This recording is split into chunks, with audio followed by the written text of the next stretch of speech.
Hi, this is Guy from the Vecino's Coffee Guy. We're going to start a series on texturing milk and frothing milk. And before we get into that, our first show is going to be basically the makeup of milk. Since texturing milk is a science as well as an art, what is happening to the milk? There is so many things to consider. We want to start with what is milk made up with. It's made up of three basic things: protein, fat, and sugars. And so the temperature of the milk is going to alter it. So we look at the science side of this.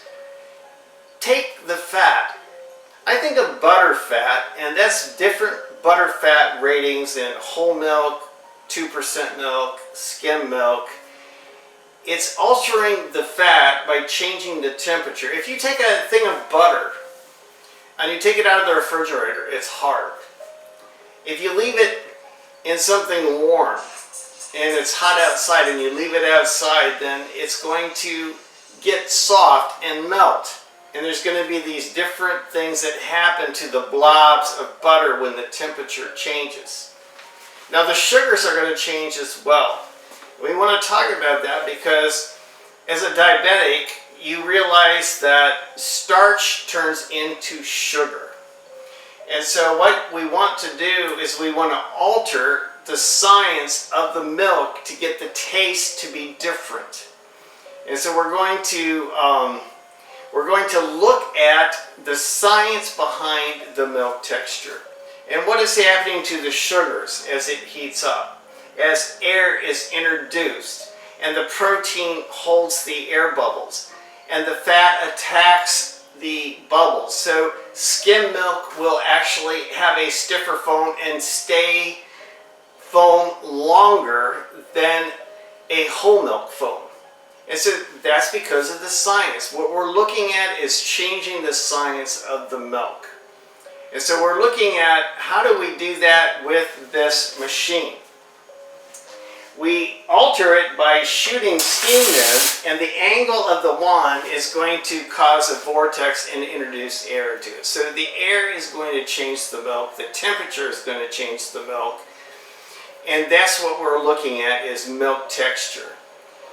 Now oftentimes you go to a shop and they have big foam, and I've even seen ads for Starbucks where they have big foam, and I don't know if they're bragging or complaining. It's horrible looking foam.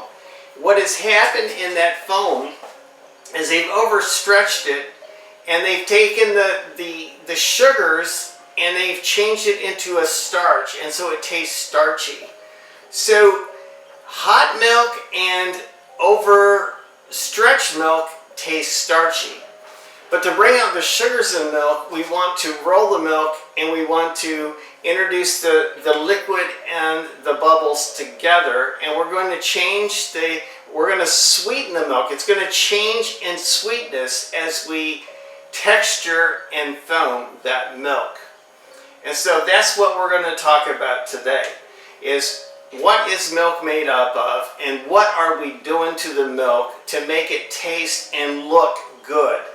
And then there's the art side where you're pouring and you're making designs in your pour. So there's the science side and there's the art side. And in order to understand what's happening, it helps you to understand the science and how it's behaving in the picture as you change by texturing the milk. This is Guy from the Coffee Guy, the Vecino's Coffee Guy.